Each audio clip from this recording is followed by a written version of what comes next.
Arthur Lira deixa o comando da Câmara dos Deputados, mas o Centrão continuará mandando por lá. Vem comigo. Antes de seguir, gostaria de pedir seu like nesse vídeo, sua inscrição nesse canal. Peço também, caso você possa e queira, sua contribuição clicando no botão valeu ou se tornando membro aqui do blog do Cadu Amaral, clicando no botão seja membro. Os membros do blog do Cadu Amaral têm acesso a conteúdos exclusivos e assim você ajuda mais um espaço de luta contra o fascismo à brasileira. Ao final do vídeo, deixe seu comentário, concorde, discorde ou complemente. Mas sempre se lembre que só não vale xingar nem falar da mãe do povo. Compartilhe esse vídeo em todas as suas redes sociais. E também no WhatsApp e no Telegram, se você tiver. Lembrando que se você é de Alagoas, você pode assistir ao blog do Cadu Amaral na TV Com Maceió, canal 12 da NET.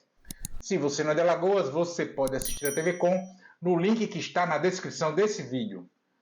Obrigado. Sexta-feira, 20 de dezembro, são agora 6 horas da tarde, e o presidente da Câmara dos Deputados, Arthur Lira, do PP daqui de Alagoas, comandou a sua última sessão naquela casa parlamentar, salvo se houver alguma necessidade extemporânea. No retorno dos trabalhos do Congresso Nacional em fevereiro de 2026, já no primeiro dia, novos presidentes, tanto para o Senado quanto para a Câmara dos Deputados, serão eleitos. Arthur Lira ficou no comando da Câmara dos Deputados por 4 anos, ou 2 gestões, já que cada uma delas tem duração de 2 anos.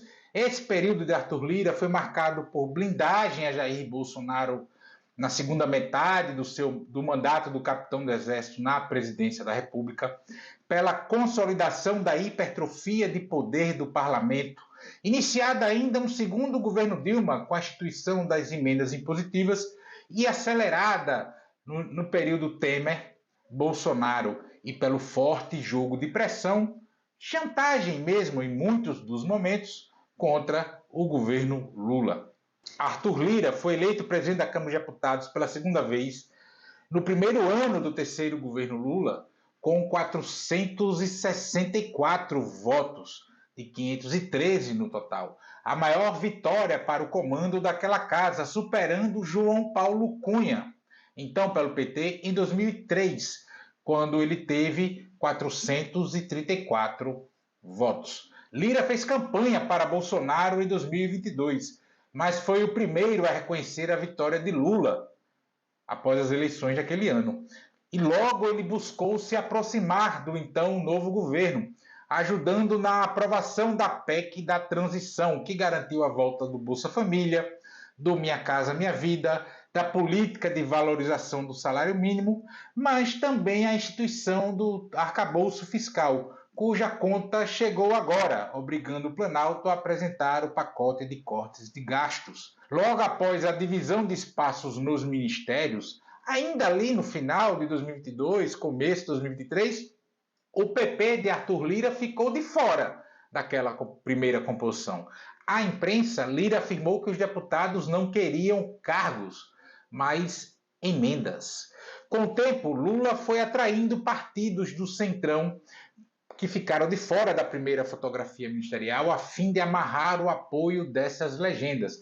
E esse objetivo foi conquistado em parte, não em tudo, como eu sempre afirmei por aqui, e sempre foi assim. Nenhuma base parlamentar dos governos do PT foi 100% fiel a todas as pautas do governo.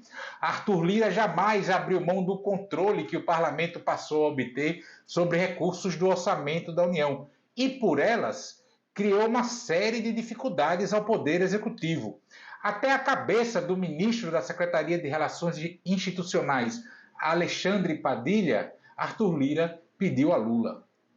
Padilha se tornou desafeto de Arthur Lira porque sempre buscou se articular com o parlamento, passando ao largo do comando de Lira, ali, no miudinho, no cabeça a cabeça. Em boa medida, enfraqueceu o poder de Lira junto à base parlamentar, mas jamais o suficiente para fazer frente ao todo-poderoso da Câmara dos Deputados.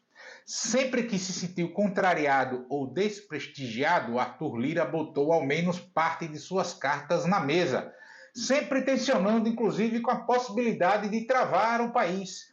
Essas manifestações sempre vieram com afirmações públicas parecidas com essas que eu vou dizer agora. O governo não tem votos. O governo precisa melhorar sua relação com a base. Quem constrói base é o governo, não o Congresso. Lira soube usar a desmoralização do Instituto do Impeachment por causa do golpe de 2016 que tirou Dilma Rousseff da presidência da República a seu favor, garantindo uma bolada em emendas parlamentares para si e sua base congressual. Esses recursos foram destinados para as bases eleitorais dos deputados, garantindo a eleição de prefeitos e vereadores, que serão os principais cabos eleitorais destes deputados, agora em 2026. Em resumo, as emendas garantiram a retroalimentação de votos. Os deputados elegeram e reelegeram prefeitos e vereadores. Estes agora colocarão votos nas cestas dos deputados. Mas, ao contrário do que possa parecer, a relação com Lula não foi de dominação plena. Fosse assim, não teríamos tido tantos ruídos entre Lira e o Planalto.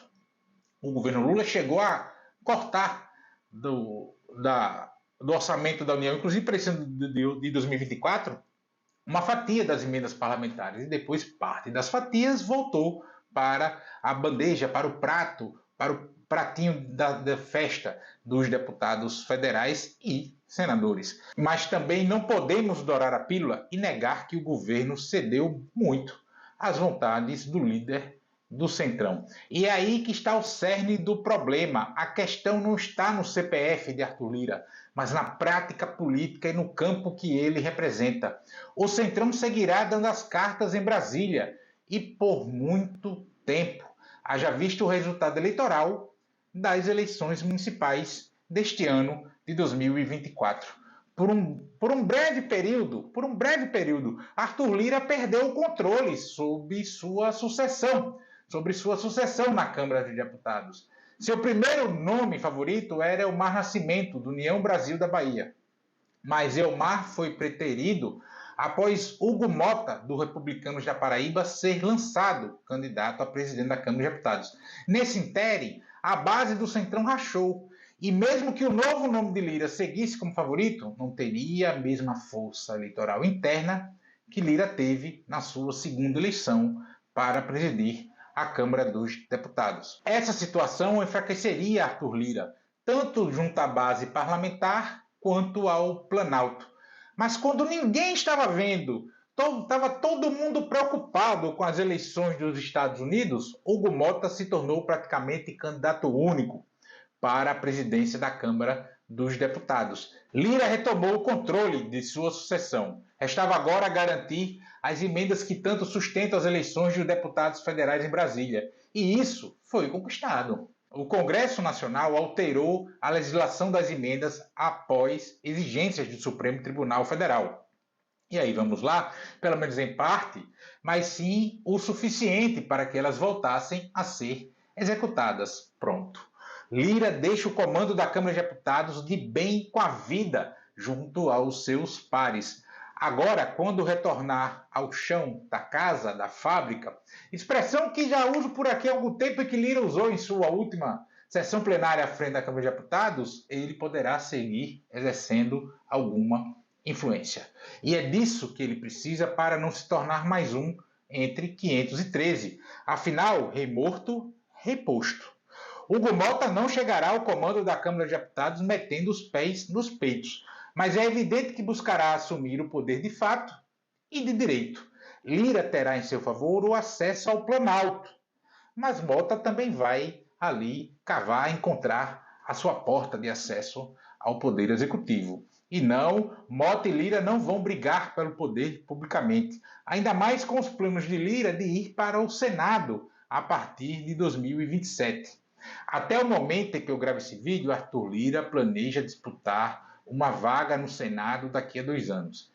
Em 2026, votaremos em 2 candidatos para o Senado. E 2 anos são o suficiente para que Lira mantenha influência no parlamento e junto ao Planalto para materializar seus planos. Já Hugo Mota poderá querer ser mais próximo ao governo politicamente. O que vai pesar aí é o quadro político na Paraíba, estado de origem do provável do iminente próximo presidente da Câmara dos Deputados. E essa aproximação pode garantir um tom mais ameno no trato com o Poder Executivo.